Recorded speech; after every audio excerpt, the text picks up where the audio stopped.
te papa e hora nei. Kātou, te mātuku mairaro tonga, koia i ruku hia mana wa pauroto, koia i ruku hia mana wa pauwaho.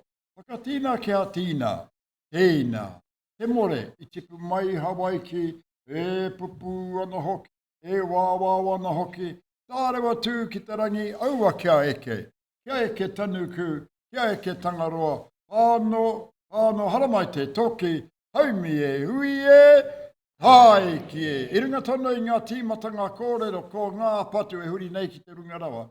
Ko e ātonu kei te apu kei te manaki a tātou, a me whakahonore, whakakroria ko tōna ingoa tapu. Nō reira, tūana uringa i te tihi o mawao, ka te tiro ki tua ki ngā puke maunga e pīkau mai ana.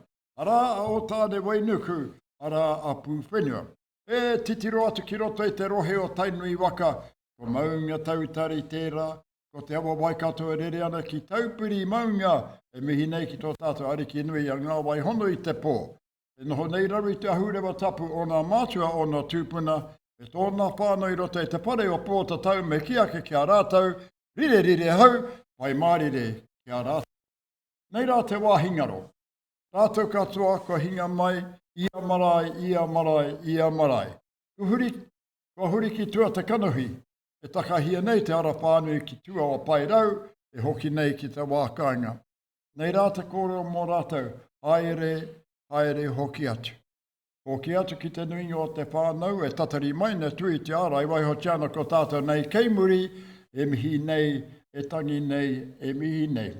Nō reira kia rātau katoa, mai, ki roto i ngā ringa o te atua. Nei rā, ki runga i te kaupapa o te pō, e aku rauranga tira. Koutou katoa ko tau mai i tēnei rā, Tompkins ki roto i te whare wānanga o Waikato, ki tauranga mōna, e mihi nei kia koutou katoa. Nau mai, hara mai pakatau mai. Pakatau mai ki ngā karanga iwi i roto i te mōna, ko ngā tipūkenga, ko ngā e terangi, me ngā tīrangi nui. Nei rā, e mihi nei ki a koutou, tō ia mai o koutou kete o te wānanga, ngā mōhiotanga, ngā māramatanga e tau nei ki roto i a koutou o te ara i ture, a nei rā, e mihi nei ki a koutou i tēnei ahi pō. Kuri no ki roto i te whare, ngā tini aitu katoa waihio tia reira ki te marae, waihio nei ko tātou tēnei, e hui katoana, e kimihi ana te huarahi pai mō tātou e pai ake. Nō reira, me mihi atu anā ki a koe, e taku rangatira te mārei kura, e Dr Mai Chen. Ka nui te mihi atu ki a koe, ko tau mai tēnei ahi pō, ki te puta mai o whakaaro, tō mātou ranga nui o pūkenga, kia mātou katoa i tēnei ahi pō. Nō reira, ka nui te mihi, ka nui te hari koa ki a koe, ko tau mai ki i te mona o tauranga, hei oranga mō tātou katoa. Nō reira, nau mai, hara mai, pakatau mai. Nei rā tātou, te tātou inoi mō tō tātou. Mō tō tātou hui huinga, i mui te tīmatanga. Kia inoi tātou. E tō mātou matua nui o te rangi kia tapu no tō ingoa. Nei rā mātou hōponanga e koropiku ake ana i mui tu araroro i tēnei ahi pō. Nei rā mātou e whai aki ana te huarahi pai o te ara i ture, hei oranga mō tātou, mātou ringa matau, mātou hei api, hei manaki i tēnei ahi pō, i runga i tēnei tō mātou rangatira ko tau mai ia ki wainganui o tātou. Nei rā te inoi atu ki a koe, mātou wairua tapu mātou e api hei manaki, i runga i te matua te tama me te wairua tapu, tūturu whakamaua kia tīna, haumi e, hui e, tai ki e, kia ora tātou.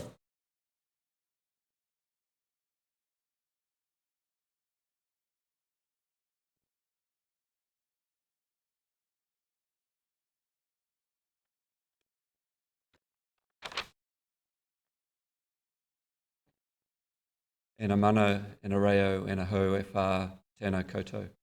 I'm Professor Tim Smith. I'm the Pro Vice Chancellor of the Division of Arts, Law, Psychology and Social Sciences at the University of Waikato, and want to welcome you to the university.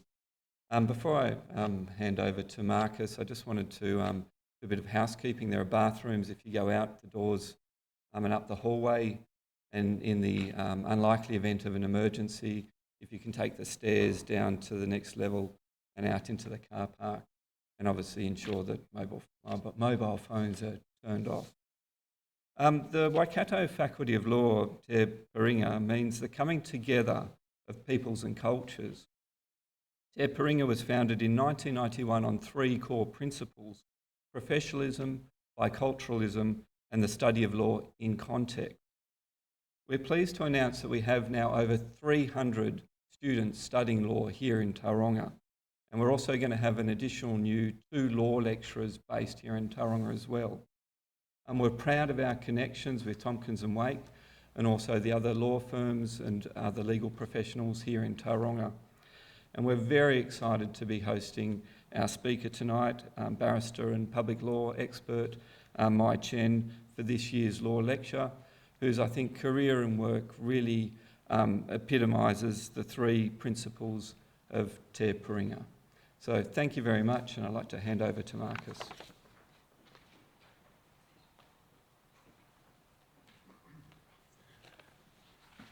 Kia ora tātou, taku ingo Marcus Wilkins, kei Tompkins Wake, ahau e mahi ana. Nā mihi nui ki nā rahu ahurei o Tauranga Moana, nā mihi nui ki a koutou katoa. Ki te atua tēnā koe, ki Papatuanuku tēnā koe, ki te whare wananga o Waikato tēnā koe, ki te hunga mātai, ki te hunga ora, tēnā koutou, tēnā koutou, tēnā koutou katoa. My name's Marcus Wilkins, partner at Tompkins Wake. This is the 5th lecture that we've had in conjunction with the faculty, and it was an idea that we had when the faculty came to town. Delighted to hear you've got 300 students and 2 lecturers. That's great. We felt that it was appropriate as a firm. We join with the faculty, welcome them to the town, and celebrate the fact that we've got a law faculty here. Obviously, it brings the profession and the academy together, and it also promotes the rule of law and justice. I'd acknowledge particular people who are present with us in person and online, starting with Sir Geoffrey Palmer, who's joining us online, the Honourable Minister Tama Potaka, Minister of Maori Development, who's also online, His Honour Judge Coyle, Cameron Luxon, Luxon MP, Deputy Mayor John Scrimger from Western Bay District Council, Deputy Mayor Jen Schooler. I think I saw you here. Yes, there you are, Jen. Your distinctive red hair, I should be able to see that. Tauranga City Council and Tauranga Councillors Rosemond and Taylor. And I would like to make a special mention to the family of Dr Chen, who are joining us online. Delighted to have you with us, and we're delighted to have Mai here. So the format this evening will be that you will hear Mai's address, which I know the people waiting online just want to get to, so I'll cut it out. Mai's well known. Tim sort of but made a bit of an introduction to her, but just a few brief points about Mai. She's founding and managing partner of Chen Palmer with the Right Honourable Sir Geoffrey Palmer, KC, former adjunct professor at the Auckland University's Law School, chair of the Superdiversity Institute of Law, Policy and Business, president of New Zealand Asian Lawyers, former independent non-executive director of the Bank of New Zealand, BNZ People and Remuneration Committee, Securities Commission member, inaugural chair of the New Zealand Global Women, New Zealand Asian Leaders, Superdiverse Women, and many other things. Her husband tells me she's also got a side hustle making kombucha with her son, a little known fact. So we look forward to her start-up business in kombucha. So I'll hand over to Mai.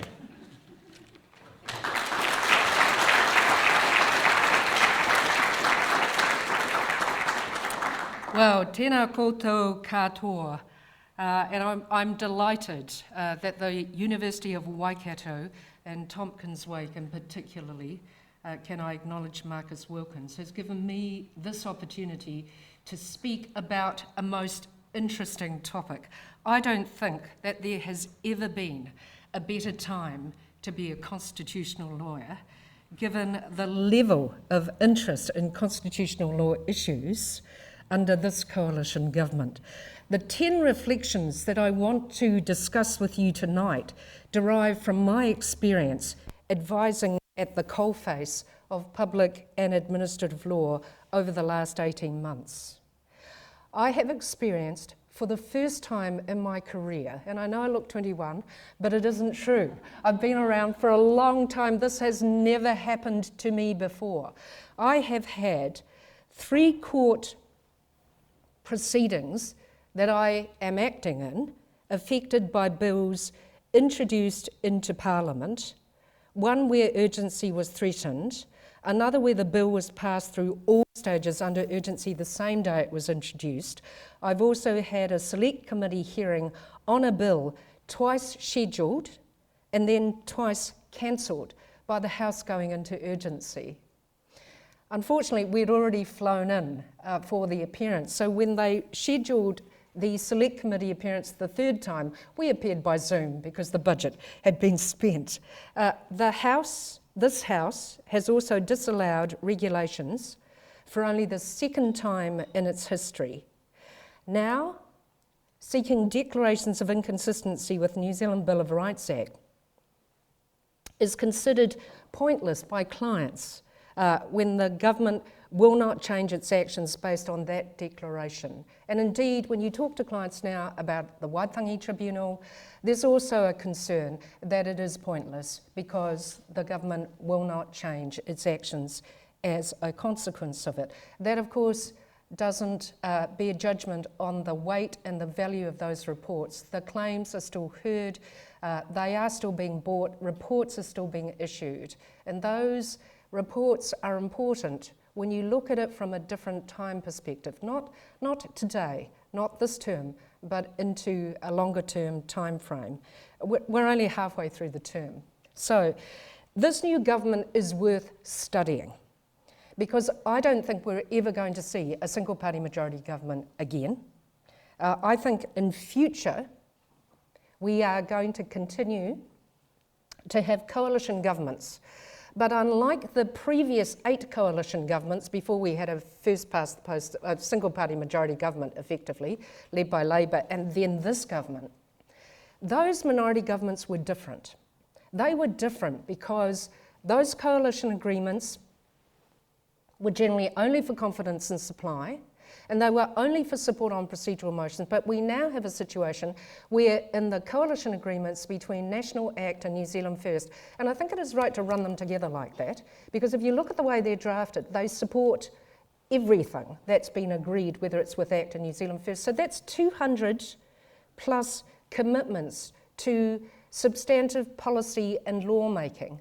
And so that means that even if the ACT Party is on 8% or something, and the New Zealand First Party was on 6% and something, as long as that coalition agrees and sticks together, then they are able to service the mandate of those who elected them into power.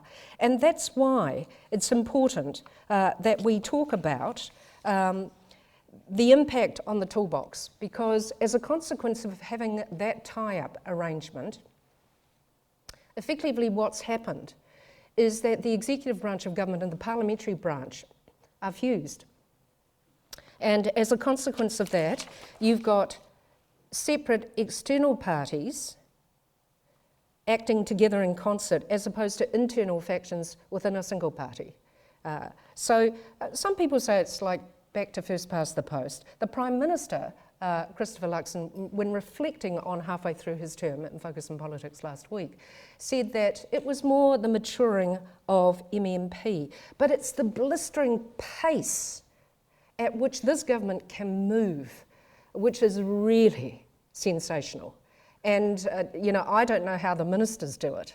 They must be drinking out of a fire hydrant, but the whole system is shaking under the speed at which the policies and laws are going through. And of course, the difficulty for those at the coalface is that what you find is that you can't respond to everything. So you're busy drafting submissions on one bill or figuring out what you might do with respect to a policy reform, and then there's another one. And so what you find is people are calling you and saying, oh, there's another one now, we need to get a submission made about that. So it's really difficult for those who are affected by it to respond to it. Can I also say it isn't just lawmaking. It's also other tools in the toolbox which are affected. And I talked about disallowance, but for the second time in our legislative history, Parliament has just disallowed some regulations. They happen to be tikanga regulations. They happen to impact the 300 students who would be studying here and the 2 new lecturers. The reason is because the New Zealand Council of Legal Education made some regulations that said that actually you needed to do 2 things in your legal education. One was to attend a standalone course on tikanga, and the second one was that there needed to be a tikanga component of every other compulsory subject, contract law, public law, contract, tort, etc. So what happened was a complaint was made by King's Council, it went to the Regulations Review Committee, and actually they recommended that the standalone course could stay, but then they recommended that bit of the regulation that said that every other compulsory part of the degree needed to have tikanga was an unusual and unexpected use of the powers granted by Parliament to the New Zealand Council of Legal Education.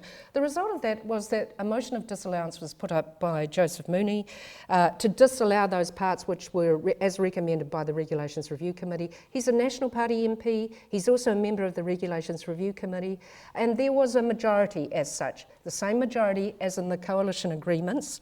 And so as a consequence of that, on the 21st of May, those regulations have now been amended. Parliament amended them, and they take effect as of that day. Now, having said that, I don't think it's actually going to make a lot of difference to the way it's taught.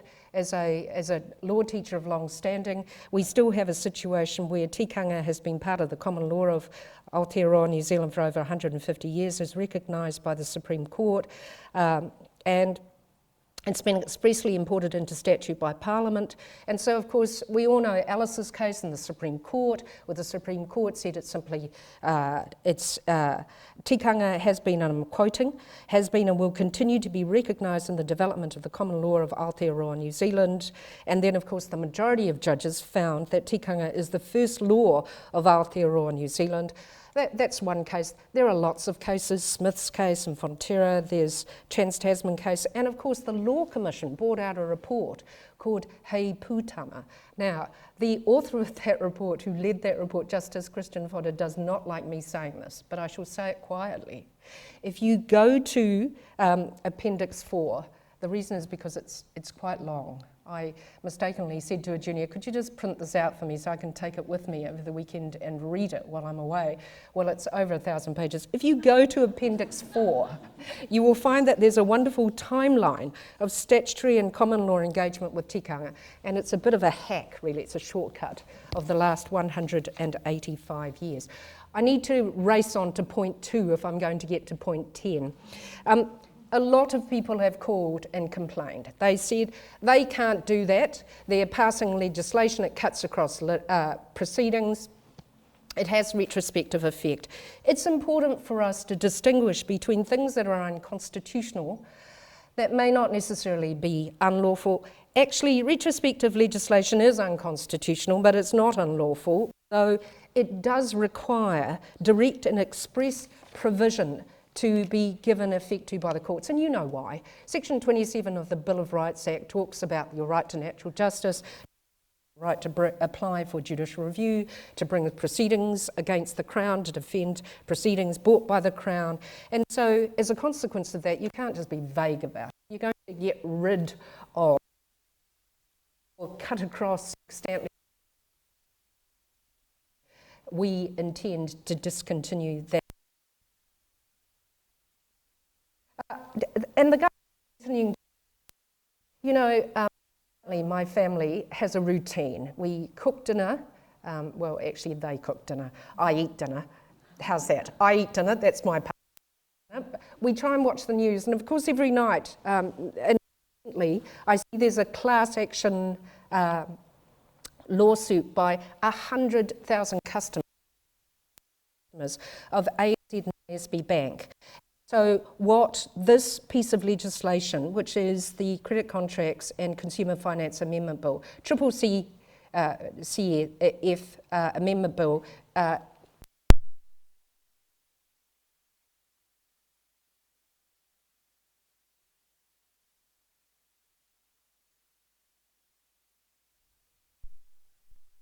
retrospective effect.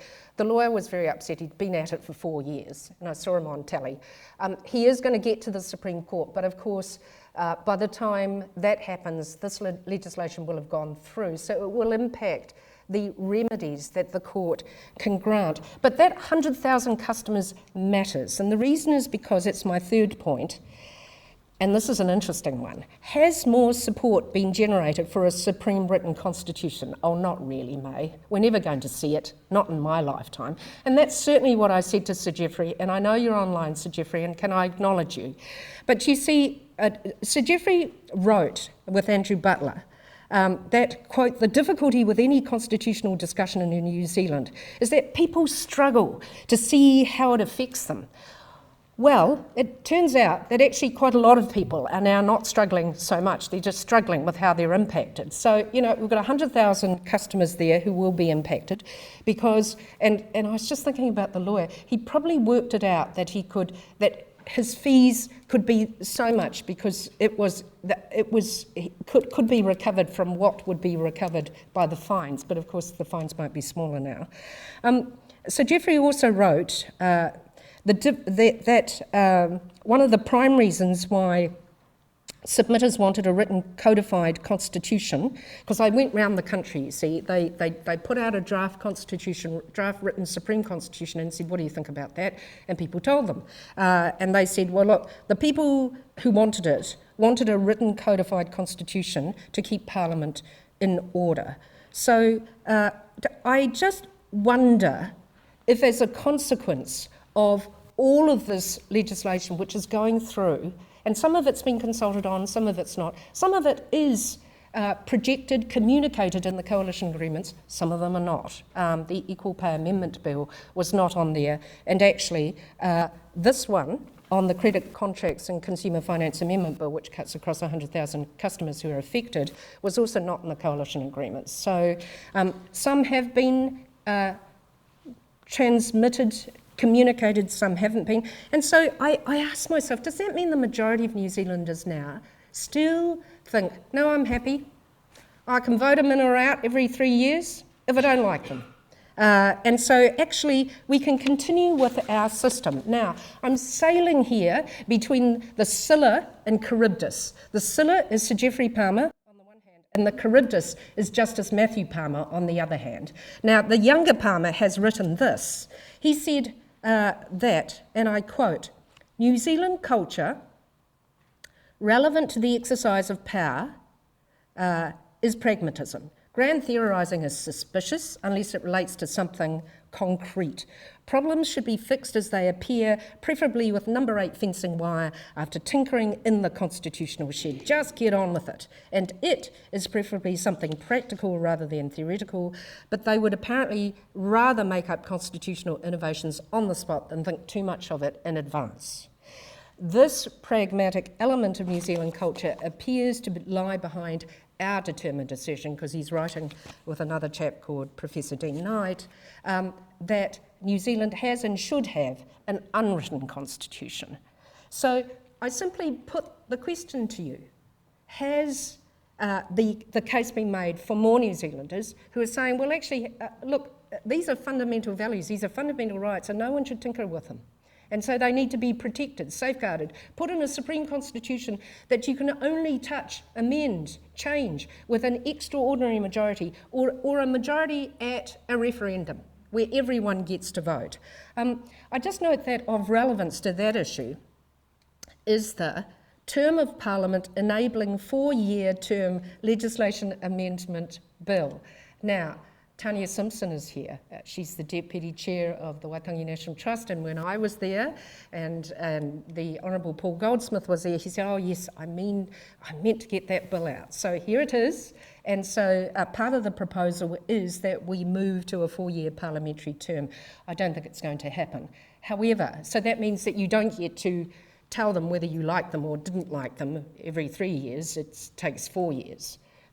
So all I'm saying is that if we are going to move to a supreme or entrenched situation, then I think it needs to be clearly stated to the public. They need to know it, they need to be properly educated about it, there needs to be an independent body that answers their questions, and they need to be given adequate time before they vote. Now, my fourth reflection is a very small topic called, quote, Maori and treaty issues, close quote. Yes, good, that got a small laugh. This is a short lecture, but of course, many Maori and some non-Maori are of the view that Maori rights and interests, hard fought over the last 30 years, are now being legislated away overnight, despite the constitutional significance of the treaty and in our law. And so this is difficult, there's been a lot of writing, I can't cite it all. They are also concerned by the convergence of, and this is a really important point, because some people have said, oh, why are they so upset? Well, it's not one thing, it's many things. The Chinese have a way of torturing people. It's called death by 1,000 cuts. You should Google it. It's not pleasant. But you see, there's been a lot of things happening. So when you're assessing the impact on people or a group of people, it's important not to look at individual actions. What you have to do is you have to look at the entire context in which it's happening, particularly when you contrast that with the relationship that Māori had with the previous government. They had a very direct relationship.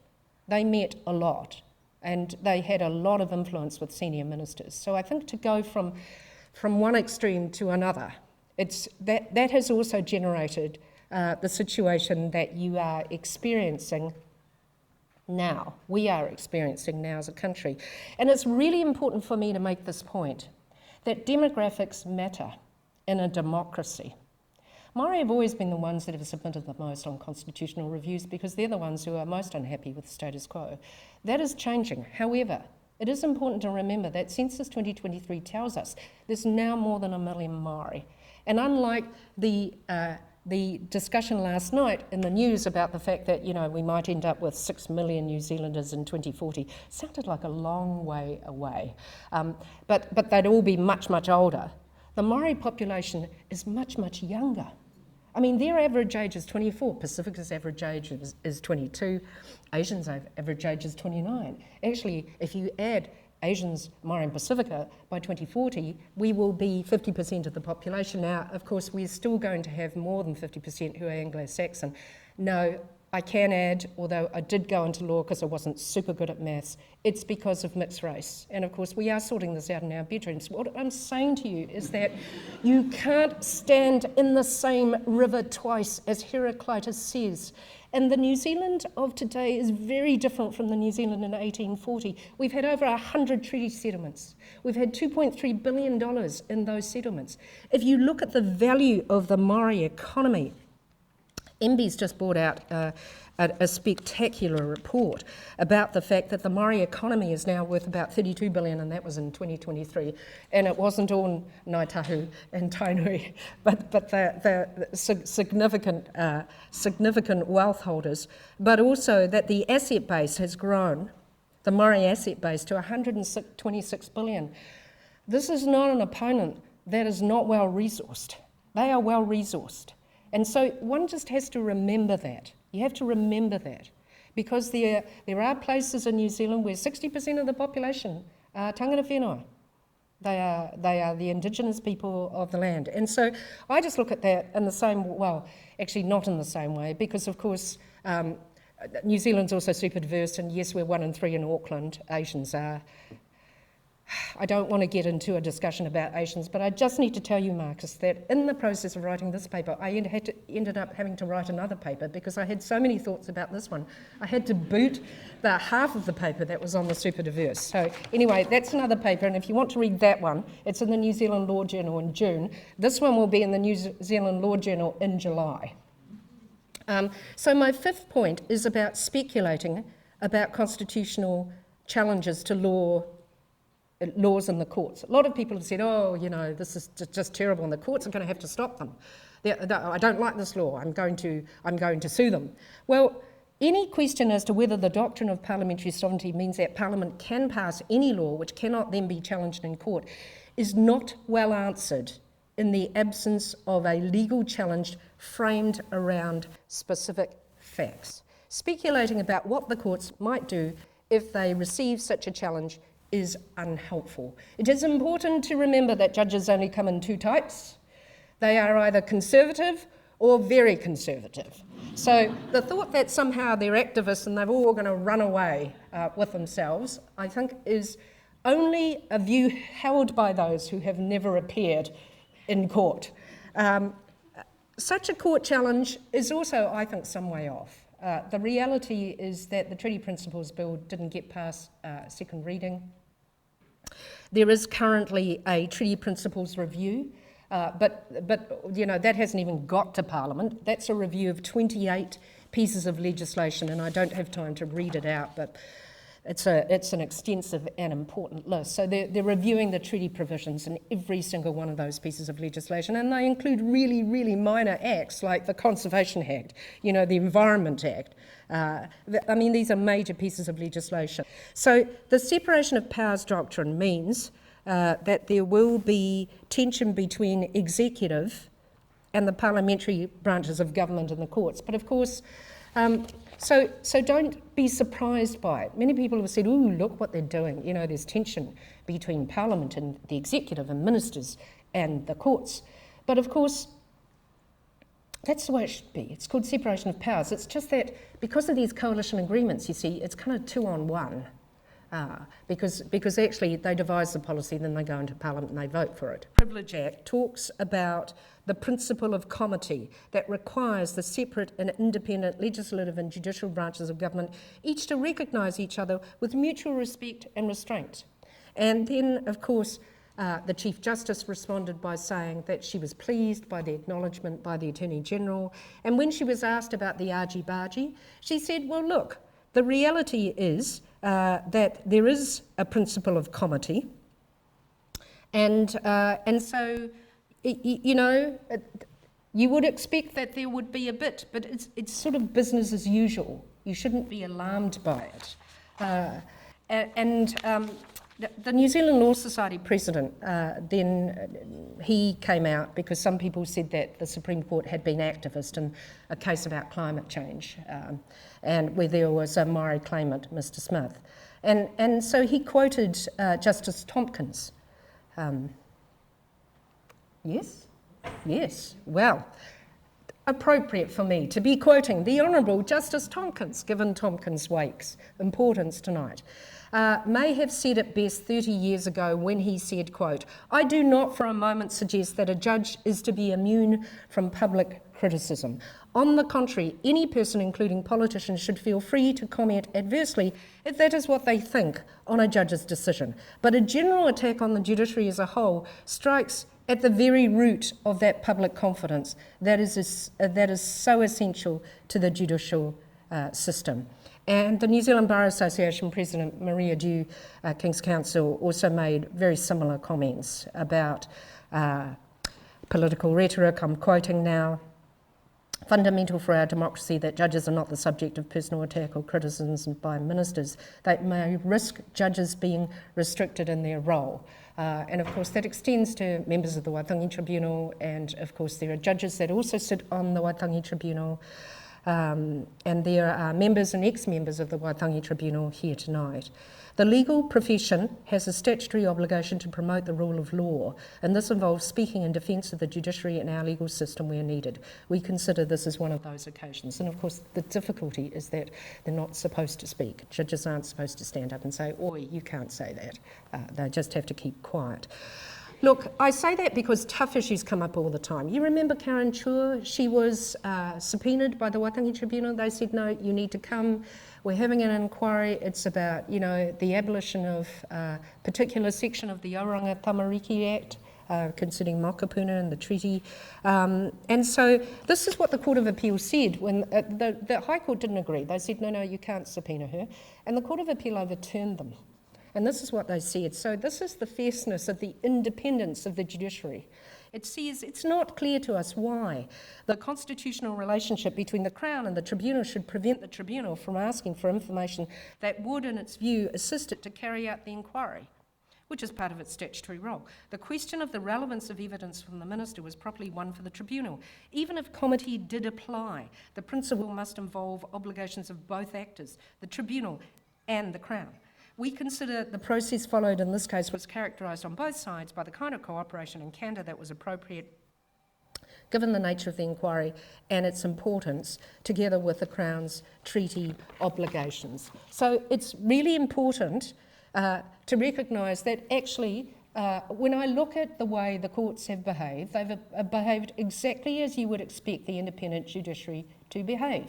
They have behaved independently, and also they have acted on the basis of the law as it is. I say that because two of the cases that I've been involved in concern cases where one had been heard, we had no judgment.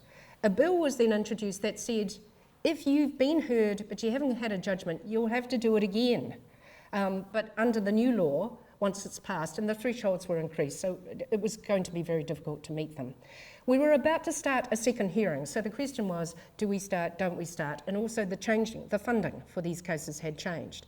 So actually everybody had spent their money and they didn't have any money to run the cases. And then of course the people who didn't want customary marine title and to pass, back to Maori, Iwi and Hapu said, well no, you should stop. You shouldn't be having any of these hearings because it's just a waste of everybody's time and money because we're just going to have to do them again. So so they said to the judge, you need to stop, you need to suspend everything, you can't issue a judgment, and we should all come back once the legislation's through. So this is what Justice Harvey said.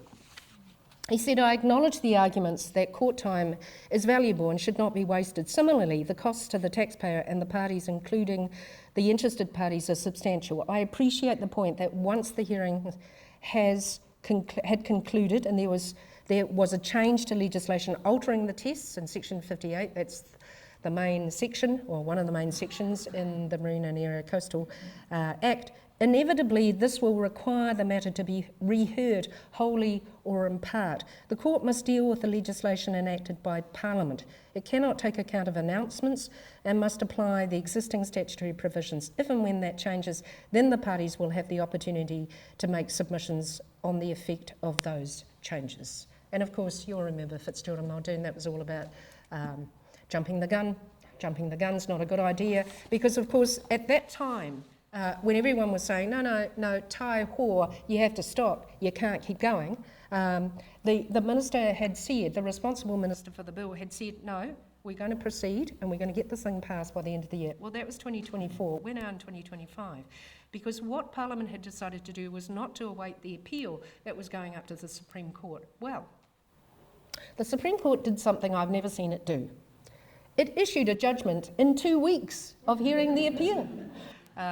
And so once it issued the appeal, of course, the legislation needed, the bill amending the foreshore and seabed legislation needed to be reviewed. And actually, it then said, well, actually, that's part one, and there's part two. And we haven't had part two yet, because I think after issuing the first one in 2 weeks, they've needed a breather. So we still haven't seen it. And so actually that bill hasn't gone through. And I simply note, as a person who also bought an injunction application, which concerned an injunction because my client was supposed to be consulted on matters concerning amendments to the foreshore and seabed, and we hadn't been properly consulted, that we wanted everything to stop until we had been consulted. But the court said no.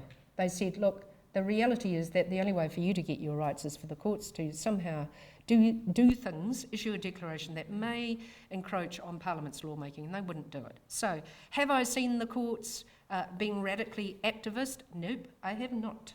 And so that brings me to my 7th point. You see, you can apply for a declaration of inconsistency. And some people have said, oh, this is shocking, this breaches this right and that right. But the reality is that a declaration of inconsistency costs money. You have to apply in the High Court and you ultimately get a declaration. But of course, the declaration doesn't overturn the law. We're not Canada and we're not the United States, and the Bill of Rights Act is not supreme law. So, and the difficulty is that the coalition government hasn't acted on 2 previous declarations of inconsistency, and I'll tell you about them. But so actually, it's very worthy to get a declaration, which is a formal notice that the legislation that's been passed limits rights in a way that the courts considered cannot be demonstrably justified in a free and democratic country. The trouble is people have to pay for it, and if they're not going to get change out of it, they don't want to bring it. And so I said there have been 2 previous declarations that have not been acted on. That's the Make It 16, which was all about the minimum voting age of 18 years being inconsistent with the right in Section 19 of the Bill of Rights to be free from discrimination on the basis of age. And so what happened was that the previous government introduced the bill to implement that for local government elections. And then what happened was, as soon as the new coalition government came in, they were muscular, they had the numbers, and they just said, well, we're just not doing this. This is a costly distraction for councils with no convincing reason. They discharged the bill. So it had not got through the House. On the prisoners being able to vote thing, it had got through the House, but the Honourable Paul Goldsmith has recently announced that the government has decided it will introduce legislation to reinstate the voting ban, which brings me to 8. Now, my 8th reflection really is that I think we are going to have to review urgency. There's been a lot of it. Now, this current government is on the way to making a record. That record was set, not surprisingly, by the single-party majority government we had previously, which was a Labour-led government. So, to date, 22 bills have been passed under urgency, which is nearing the 17-year record of 28 bills being passed under urgency in 1 term of government, and that was the single-party majority Labour government, but we're only halfway through the term. So, I'll come back at the end of the term and tell you what the score is. I got all of the numbers from the clerk's office, and basically there's just a whole lot more urgency everywhere. It will be in the paper, and I'll make sure that you know about the publication when it's out.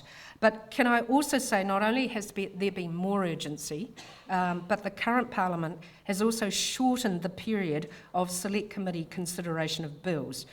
Usually it was 6 months, now it's less than half. And you'll know that because some have appeared before Select Committee and used to get longer. I remember a time, in fact, I remember once I went to Select Committee and I was there, they just wouldn't let me go. I was there for 50 minutes. I mean, now you get 5 or 10 if you're really good and you are turning up for a larger organisation. So the result is just so much pressure on the system. It's not a bad thing, it's good. Everybody's working, and that's a good thing. But it's going to take that public pressure if we are going to convince MPs to limit their own ability to take urgency. At the moment, the standing order says that ministers just inform the House with some particularity of the circumstances that warrant the claim for urgency. They make a motion to use urgency, and it just needs to be passed by a simple majority.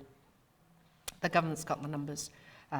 And so I'm up to my 9th point, and then I'm really looking forward to taking questions and comments. And I think we've got Slido, haven't we? Good, very good. So look, these coalition agreements and quarterly action plans are really helpful for providing some certainty which allows New Zealanders to plan their lives.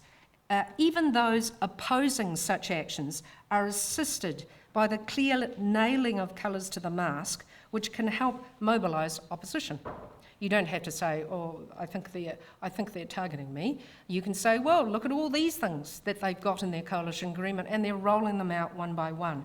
There is also a new invention, really. It's called the government's quarterly action plans. The Prime Minister comes from a business background, so he does 90-day sprints. And so we get these 3-monthly plans which tell you what their priorities are and what they're going to do. I find them really helpful. Unless, of course, it's the Equal Pay Amendment Bill. That wasn't on one of the quarterly plans, and the ASB Bank one. That wasn't on either. However, look, a lot of things are on there, And so take a look at those plans, because, for example, if you look at the latest action plan of 7 April, it's got 36 action points on it. So people say to me, I don't know if it's going to go through. Well, yes, I say, I have the latest action plan, and it is number 25. So you just need to know where to look. And so, as I said before, select committees, record numbers. So there was 303,500 submissions on the Principles of Treaty Principles Bill. The prior record was 107 submissions on the Conversion Practices Prohibition legislation bill. I think that's a gay conversion bill. And before that the record was 33,000 submissions for the end of life choice bill. And before that, the record was 20,000 submissions on the marriage definition of marriage amendment bill. So those high levels are now baked in. And there's been a debate by the Honourable David Seymour as to the 23,000 submissions on the discussion paper on the Regulatory Standards Bill. But you can see that the numbers are big.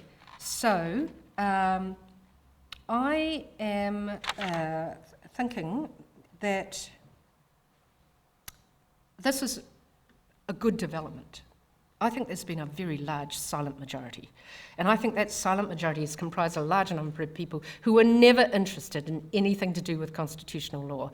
When I used to say to people that I specialise in constitutional law, eyes would glaze over.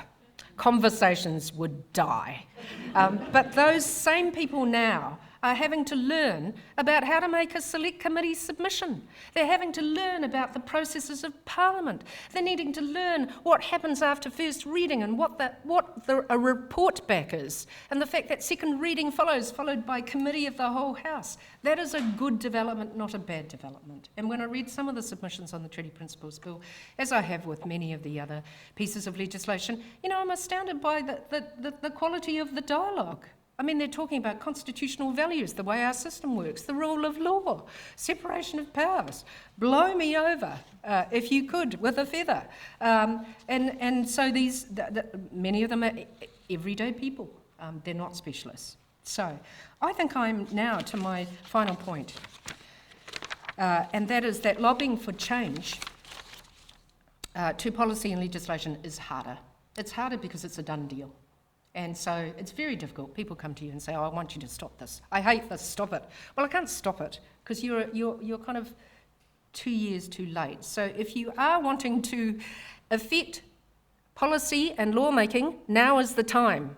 I am very active at the moment. I have a lot of people who want things or don't want things. Well, now's the time. But of course, most people call you straight after the election and say, I can't believe it.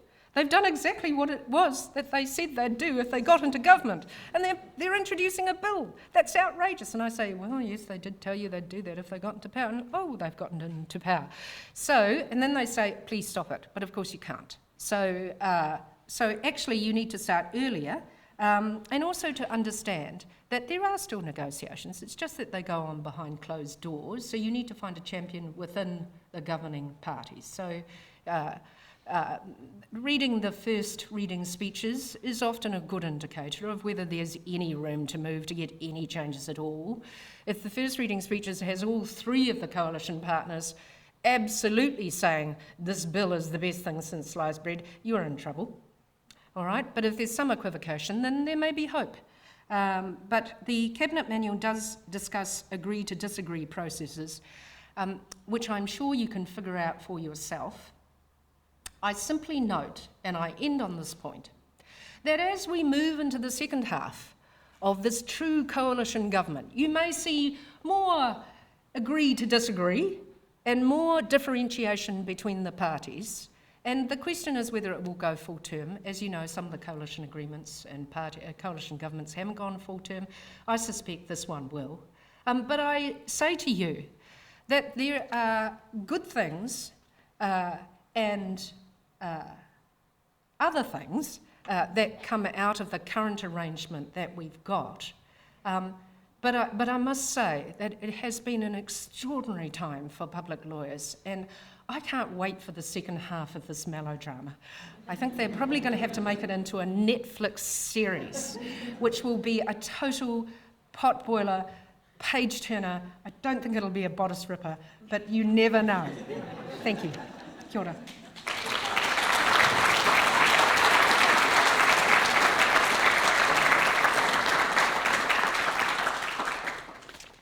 Right. Oh, right. I had to move. You've got a... Oh, have I? I've got this mic. Right. Okay, very good. So the format for questions is Slido, Right. but we do have a roving mic, and I'm just waiting for Catherine to bring over the iPad, which has got questions that have been submitted online and hopefully ranked, and then I will decide which questions are appropriate. Given that the subject was the taming of MMP, I think there probably were some politicians there thinking that it was the taming of the Supreme Court. You might actually come up with a better title. Because I have to tell you, that is the worst title I have ever had on any address I've given. It's like, I can't decide what I'm wearing. So actually, here it all is. Al Gillespie must have one. Well, Shakespeare wrote a play about Oh, did he? the taming of the shrew. Right, okay. Yeah. Whether the Supreme Court is regarded as the shrew by our politicians, I'm not sure. Perhaps Mr. Luxton could tell us. Yes, look. Unprompted, Al has raised his hand. Mr. Gillespie, Professor. With hindsight, if people knew what proportionate representation was, that they would have still voted for it? You and I have been law teachers of long standing. When we used to start teaching at the start of the year and gave them a short quiz, what's cabinet, what's caucus, what's parliament, what are the courts, what do they do, why do we have law, what is the rule of law, the answers weren't great. And this is the cream of the crop. They got into law school. So I think it's very difficult to have a discussion about what the public knows and doesn't know in terms of the intricacies of quite a complicated system. But they voted for MMP. There was a time when everyone said they didn't vote for MMP, and then there was a time when everyone said they did vote for MMP.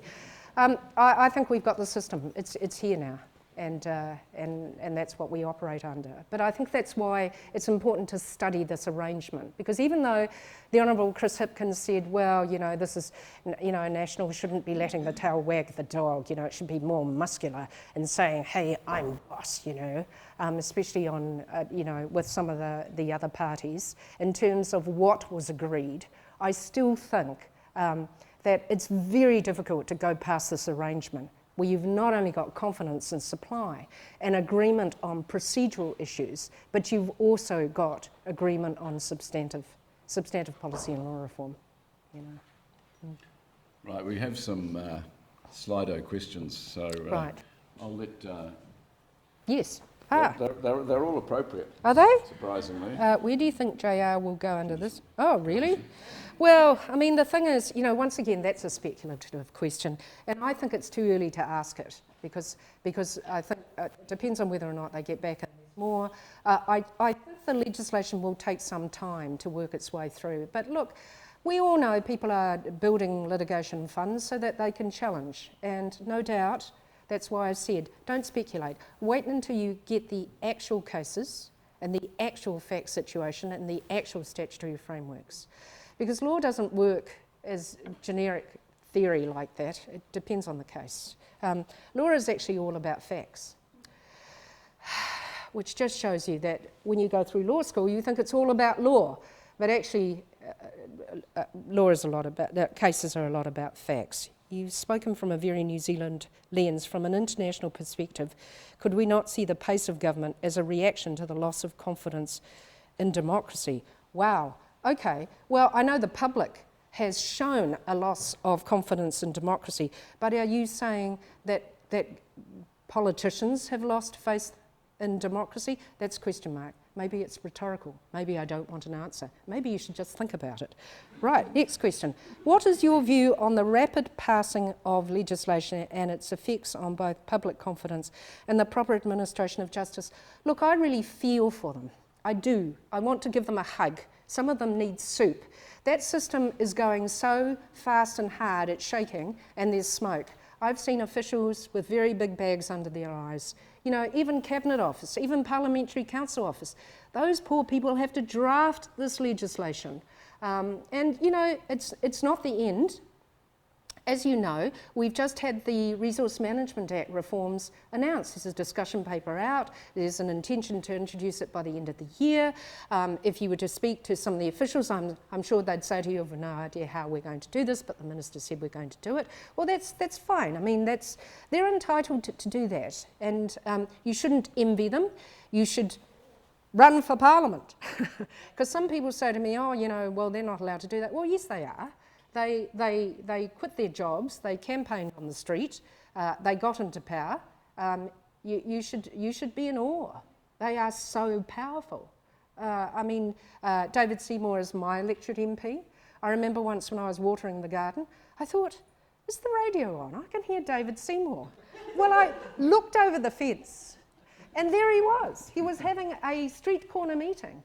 And, you know, there he is. Rain, snow, hail, he was out there. Well, he did it, he got into Parliament, and look, he's now Deputy Prime Minister. So, this has gone blank on me. However, there is a question here. Are the existing options, like declaration of inconsistency, effective enough? I guess that's the issue, really, about a supreme law or a supreme constitution. That's the point that I was making before. If you're not happy, well, at the end of the day, it's too bad. I mean, they're in power, they're lawfully in power, they campaigned on it. It is retrospective, they can cut across legislation, it's not unlawful, and there's nothing that can stop them. Some people have said, well, maybe the courts could stop them. Well, yes, but that's speculation. And, you know, once again, I don't have a real live case in front of me, so that's not helpful. So what is your view on the rapid passing of legislation? Oh, and its effects. Well, I think it's very hard. You know, we do have the fastest law in the West, but of course the Supreme Constitution would stop that. I say that despite the fact that I have always thought that I will die in the current system. I did not ever think I would ever see a written Supreme Law Constitution in this country. Maybe it will change. I don't know. I never thought I would see it. Ms Simpson. Kia ora, Mai. I just wondered what you think about the risk that we get into the swinging pendulum, that a left-leaning government comes in, a coalition of the left comes in, and then reverses it all. Yes. And we just get this sort of spinning heads of the swing backwards and forwards. Yes, and of course we've seen that, Tanya, with the Resource Management Act reforms. I mean, we went from one to the other, and we do have the fastest law in the West. I mean, we can just get rid of it all overnight. I mean, you know, the Equal Pay Amendment Act was part of that. I was part of that case. I was acting, and it's on the public record, so I'm not disclosing anything that isn't already known. I was acting for all of the employers who are not-for-profit, and this was about care and support workers. I was acting for the not-for-profit employers in the mental health and addiction space. So, you know, we were being sued. And so actually the unions filed their evidence the day that the bill went through.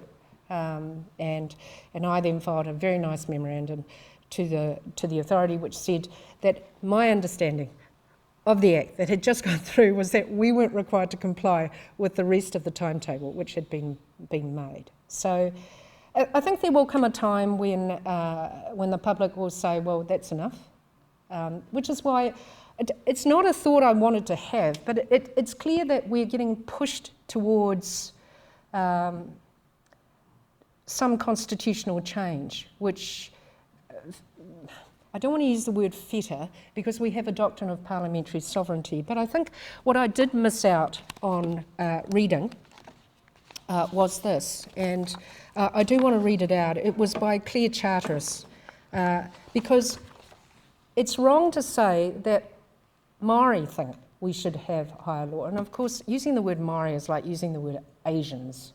I mean, there are 5 billion Asians, and I'm not Nadia Lim. I get stopped in the street, you know, are you the chick who cooks? No, I'm not. She's half my age and she's a different ethnicity, but nevertheless, This is what Professor Claire Charteris said at the very recent Constitutional Law Conference. Having a single document or not isn't really the issue. The fundamental problem in New Zealand is that we don't have a constitution based on what was agreed in Te Tiriti o Waitangi, which was shared power between Māori and the state. That may require a written constitution, but definitely requires greater checks on parliamentary and executive power. Constitutional reform could be part of making that happen.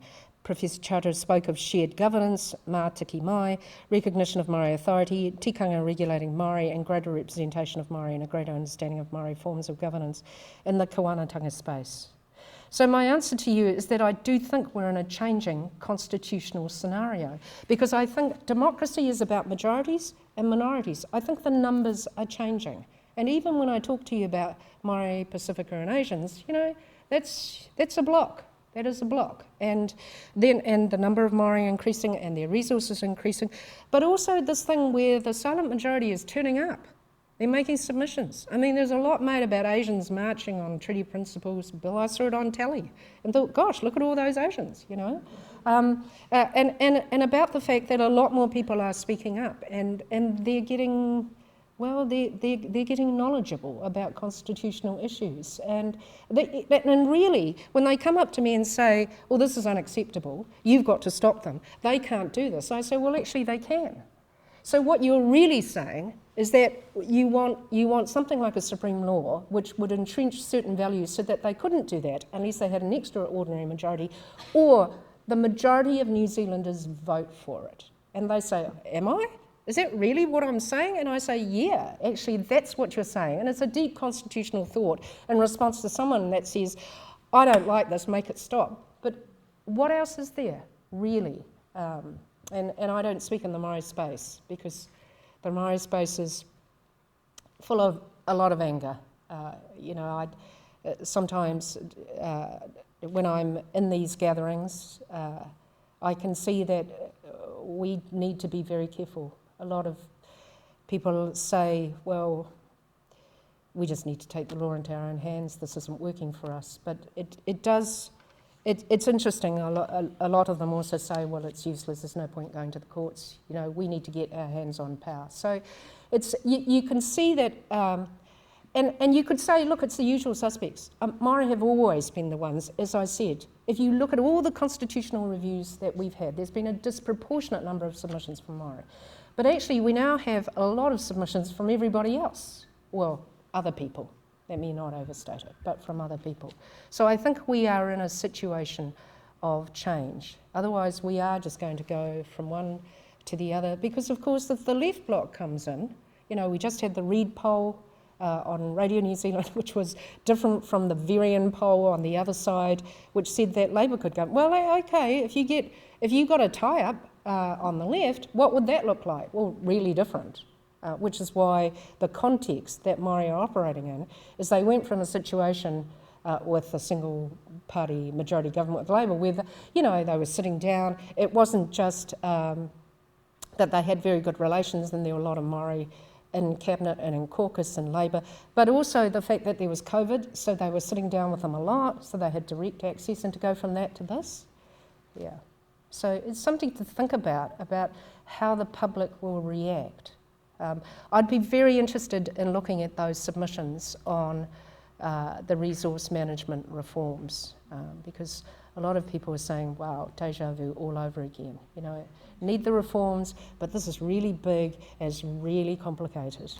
I mean, the RMA is not for the faint-hearted, and then to reform it at speed, very hard, very difficult to get it right. And in fact, if you talk to if you talk to those who are advising the lawmakers, you know, they'll say what I say to clients. Well, you can have it fast or you can have it right. You just can't have both. So what do you want? I can meet your deadline of tonight, but it may not be right. So that's the issue. Kia ora. I think we'll just do one more question from Slido. Someone has put in an anonymous question about 2 Auckland local bills, which probably that can be dealt with directly with May for that person who's put that in as anonymous.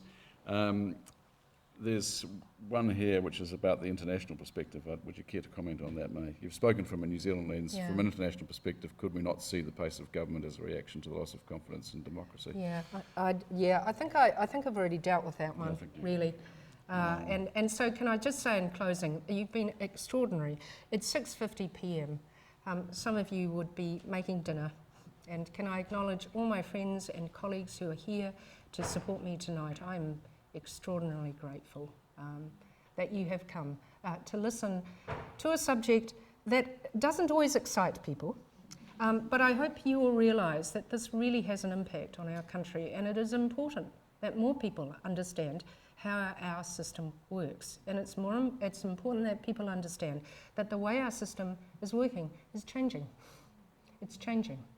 And that has flow-on effects. When you drop a rock in the Public Law Toolbox pond, it reverberates throughout the toolbox. Everything changes. I can feel it because I practice at the coalface. And I'm waiting for more fixtures to be discontinued or affected. But, you know, for the rest of you, you're feeling it too, really, at the coalface. Now, I'm not saying that's bad. I'm not saying it's good. I'm just saying it's different. It's changed. And I think that the change is likely to be permanent. Kia ora.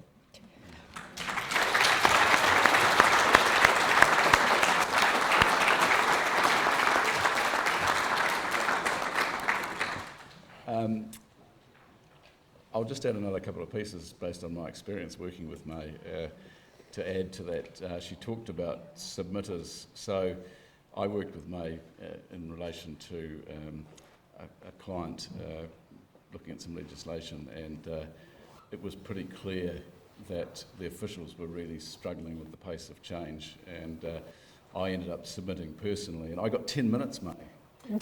You got 10. I got Wow. 10 minutes. But you're right. The thing that I observed in that process was the quality of submissions from ordinary people. And I think we should take confidence that ordinary people, I think the great democratic theorist Stephen Levine said, you know, people will rise to the occasion. And I think May's really touched on that, you know, the people do actually have some competence to input. And I've certainly seen that in that process. Anyway, that's an aside. I'm actually here to introduce my partner, Kate Corniget, who's head of Tompkins Wake litigation, to offer a vote of thanks. I have seen her furiously scribbling notes throughout your 10 reflections, and she would like to propose a vote of thanks from us all.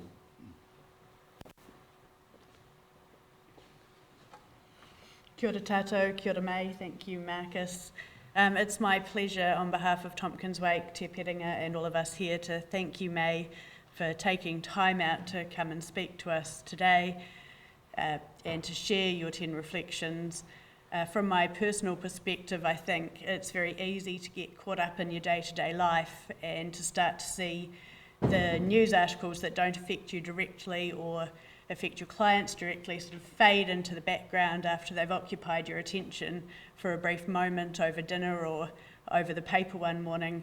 So I've really appreciated the opportunity to sit here and to have somebody of your expertise and experience draw those threads together, to distill them into those key themes and to put them into their constitutional context, and particularly I think to hear about how those themes fit into the conversations that we're having as a country at different levels and in different contexts. I found that particularly valuable. I know that this is the kind of thing that does take a lot of time, even for somebody as passionate and engaged in this work as yourself. It takes time to draw these threads together, it takes time to pull these themes in, and so I very much appreciate having somebody of your mana, of your experience and expertise supporting this lecture and supporting what we're doing here. I very much appreciate you putting your time and energy, which I imagine are scarce resources, into educating us, and I think I can predict to provoking a lot of other interesting conversations over the rest of this evening and over the coming weeks. So with that in mind, I'd like to say thank you.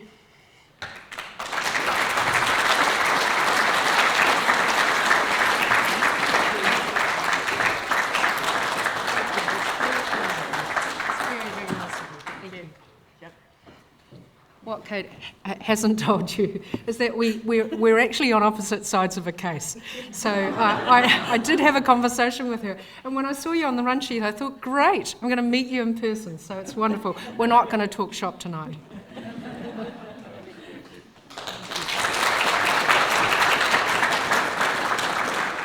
Right, that wraps up this fifth lecture, and thank you to the university. I particularly want to thank Catherine Cook, who is the Tompkins Wake Events Coordinator, and Nikki Hansen from the university, who's the University Events Coordinator here. They've done a fantastic job putting it all together. There's a lot of moving parts, not least delayed flights, so and other things. So they've done a fantastic job. So a round of applause for them too, please.